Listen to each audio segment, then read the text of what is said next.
इसके अंदर मैं आपको बता रहा हूँ कि साहुल के बीच में और टाइल्स के बीच में हमें पहला जब टाइल्स लगाना है और पूरा बिल्कुल फाइनल टाइल्स लगाना है तो उसके बीच में हमें कितना गैप करना है। इस टाइल्स के बीच में इतना ही गैप किया गया है और जब इतना गैप किया गया है तो बिल्कुल ऊपर तक बिल्कुल सीधा जा रहा। जितना हमें ऊपर मसाला नीचे रखा है ना उतना ही ऊपर वाली टाइल्स में उतना ही मसाला आएगा, बिल्कुल उतना ही मसाला आएगा।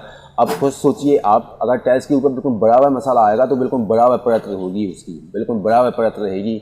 अगर अंदर बाहर हो जाएगी उसकी परत तो फिर उसके बाद ज़्यादा सीमेंट आएगा, कहीं कम आएगा, तो वो कैसा होगा। अगर नहीं जानते हो आप तो इस बात को आपको समझना है कि ये बात क्या है, इसका मतलब क्या होता है, ठीक है। अगर परत सीधा बिल्कुल सीधा होता है ना, दीवार बिल्कुल आड़ा तिरछा कैसे भी उसको करोगे बिल्कुल सीधा होता है तो बिल्कुल 2x4 ना टाइल्स बिल्कुल प्लेन लगता है, ऊपर नीचे भी नहीं होता है, ठीक है। बिल्कुल 100 में 100 काम होता है। अगर आपने इतना साहुल इसके बीच में नहीं किया तो आपका 100% में 50% आपका गलत काम हो सकता है, बिल्कुल गलत काम हो सकता है 50%, ठीक है। इसलिए हमें बिल्कुल साहुल में करना है इसको।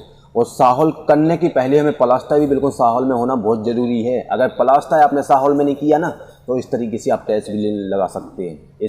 इस तरीके से आप टाइल्स भी नहीं लगा सकते हैं जिस तरीके से। अगर इतना साहुल आपने कर लिया तो फिर टाइल्स नहीं लगा सकते हैं अगर आपका टाइल्स आपका बिल्कुल साहुल में नहीं होगा आपका प्लास्टर। इसलिए पहले साहुल प्लास्टर में होना चाहिए, उसके बाद आप लगाओगे ना तो टाइल्स के ऊपर बिल्कुल बराबर मसाला रखोगे।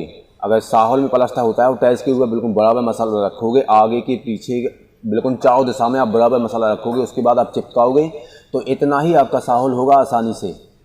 आसानी से आपका इतना साहुल हो जाएगा। टाइल्स के बीच में और साहुल के बीच में जितना एक कागज़ होता है ना 2x4 टाइल्स में 2 फुट पे अगर हम साहुल करते हैं, जितना कागज़ होता है उसके बीच में इतना गैप करना है। इस टाइल्स के अंदर इतना गैप किया है तो आराम से बिल्कुल सीधा जा रहा। अगर हम फंटी इसके ऊपर रखते हैं ना बाद में, ठीक है, तो बिल्कुल नीचे से ऊपर तक बिल्कुल पूरा इसी प्रकार से जाता है। इसलिए कभी अगर आप काम करते हो तो टाइल्स के बीच में आपको इतना ही साहुल करना है। और जब नीचे का टाइल्स लगता है ना, ये वाला टाइल्स लगाया गया है ना, तो बिल्कुल बराबर टाइल्स बिल्कुल मसाला रख के उसके ऊपर चिपका दिया। और जब आगे वाला भी टाइल्स लगाया है ना तो आगे का भी फंटी में किया है, सीधा बिल्कुल फंटी में किया है। अगर फंटी में नहीं होता है, अगर पहला टाइल्स आप एक साइड ज़्यादा रख देते हो मसाला, एक साइड कम रखते हो और लंबाई में जब चिपकाते हो तो अगर ज़्यादा हो जाएगा तो फंटी में नहीं होगा, क्योंकि उसके अंदर ज़्यादा मसाला आएगा।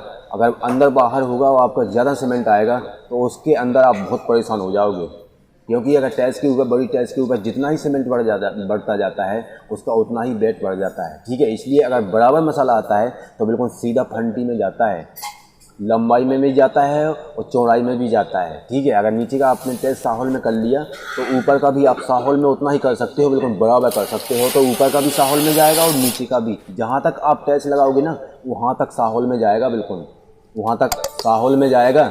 आप कहोगे 19-20 चलता है, मैं आपको बता रहा हूँ कि साहुल में जाएगा। साहुल में अगर इस तरीके से आप साहुल करोगे और फंटी में करोगे, ठीक है, उसके अंदर कहीं ना कहीं गैप होगा, लेकिन वो काम लोग ये कहेंगे, वो उसको भूल जाएंगे कि कितना गैप है। लेकिन अगर इस तरीके से आपने काम कर लिया तो वो सही माना जाएगा, सही। और इस काम के अंदर अगर आपने ये कर लिया, अगर इस काम में, अगर ये टाइल्स के काम में ये काम दोनों हो जाते हैं सही तरीक़ा से, तो समझिए वो राजा बन गया, इस काम का राजा बन गया, राजा, ठीक है।